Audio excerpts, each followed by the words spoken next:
You're about to file a bug. You search the repo. Nothing matches your title, so you hit submit. 2 days later, a maintainer closes it as a duplicate of an issue from 6 months ago that used totally different words. That's a job for semantic search. Today, I'll show you how to build it using Oracle AI Database, 26AI, and LangChain Oracle DB, all from GitHub Codespaces. Fork the repo, open it in Codespaces, and follow along. There are 3 pieces that make this work. The database is Oracle AI Database 26AI, and it's hosted on FreeSQL, Oracle's free browser-based sandbox. You sign up once, get a personal schema, and connect to it from anywhere with the right credentials. The dev environment is GitHub Codespaces. We get a real VS Code instance with everything pre-installed.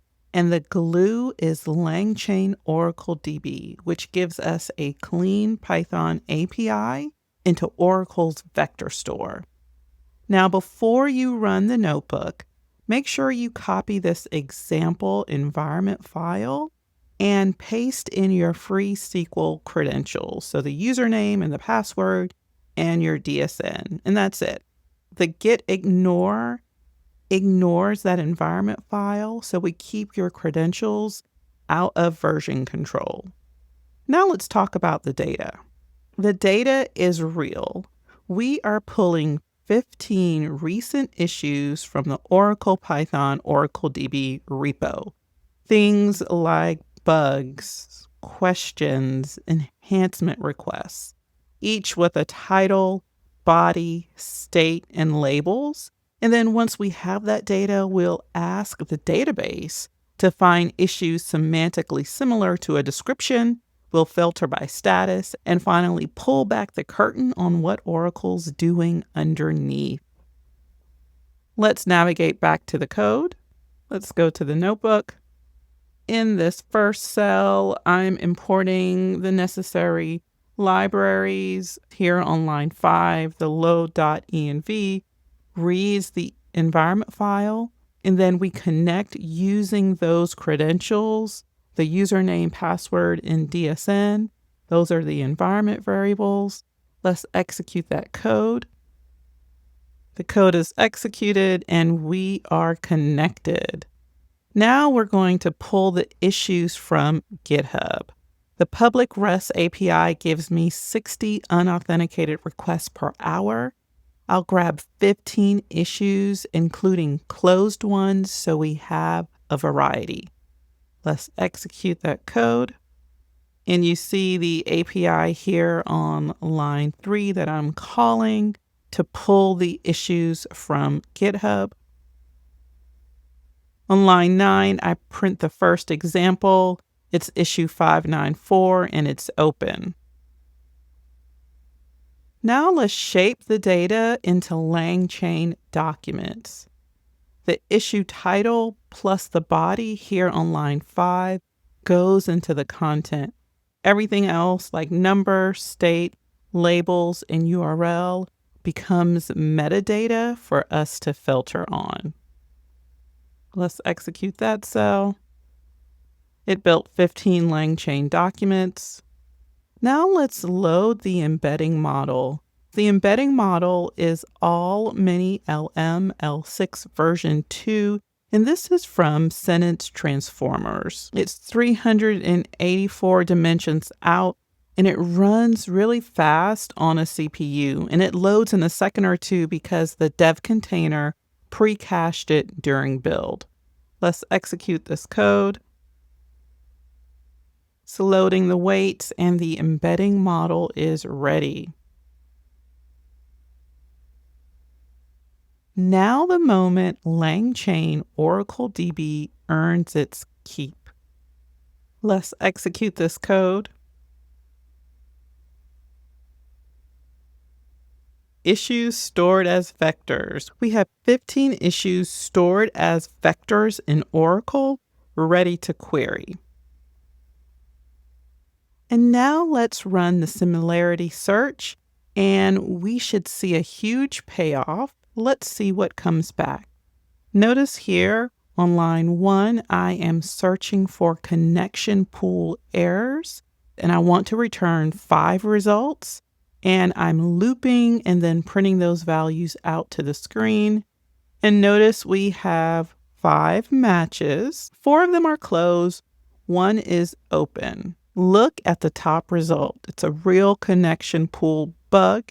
The connection is failing while connecting with create pool async, but it works with the connect function.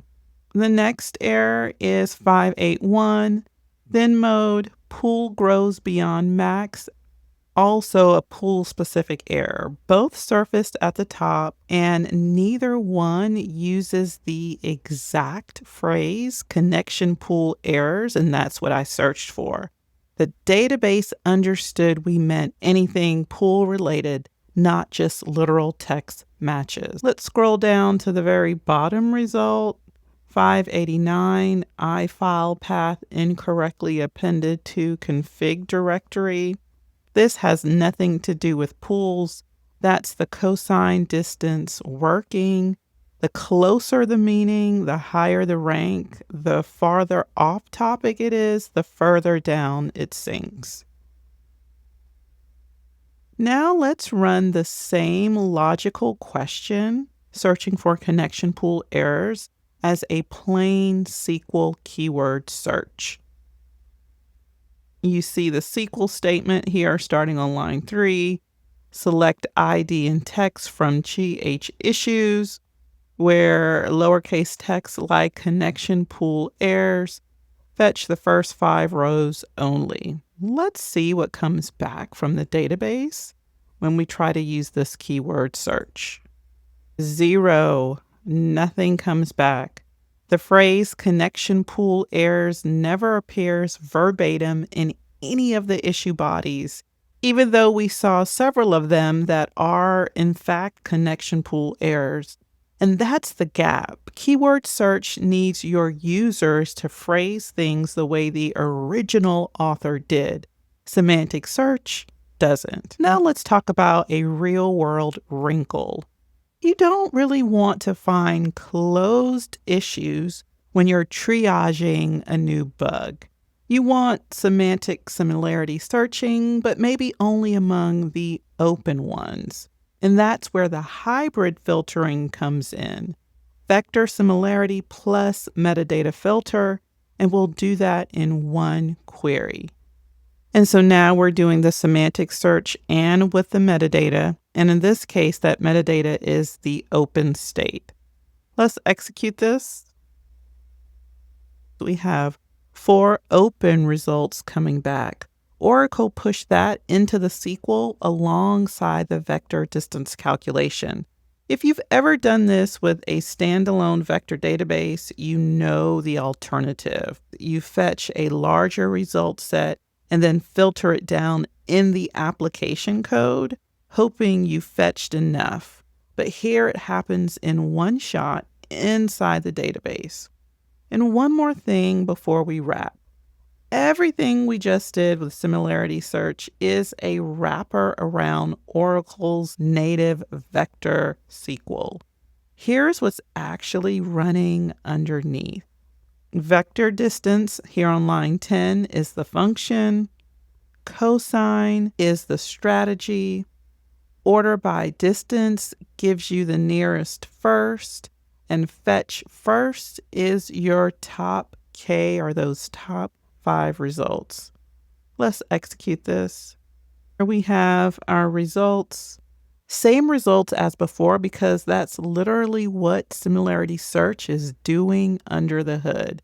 Look at the distance column. The top result is 0.40.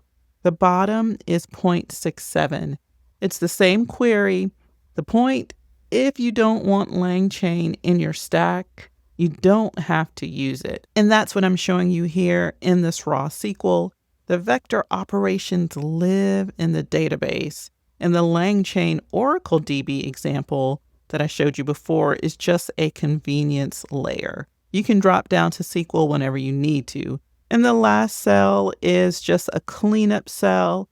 You can skip running this cell if you want to keep the data around to experiment with. That's semantic search over real GitHub issues with Oracle AI Database 26 AI.